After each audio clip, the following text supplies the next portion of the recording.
What's the number one rookie error of fresh Scrum Masters? Um, the the challenge is getting so wrapped up in the process that you then become a Scrum anti-pattern. And so this is where you start become the Scrum fascist, the Scrum dogmatist, or the Scrum dictator.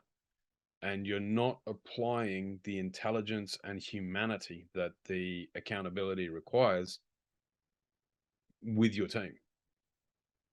So at the time of recording, there was a Six Nations match on the weekend, and there was a very controversial red card, and the poor ref got slated for it, but they've written the laws in such a way that there's no humanity in his decision. And he's one of the world's best refs, but he was forced to make a decision because it was so controlled, so locked in.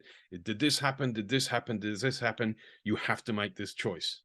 Instead of saying you are a professional, you're in a complex, adaptive environment, go with your gut, use the framework as the guardrails and the guidelines, but remember, for crying out loud, be human.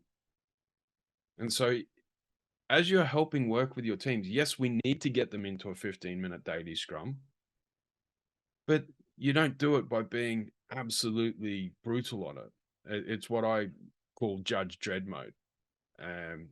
Now, sometimes you may need to lean into that, but when Stephanie and I were writing our book, we described our Scrum Master choices, and taking action should not be your default space. Actively doing nothing is something you should lean into more, Ham.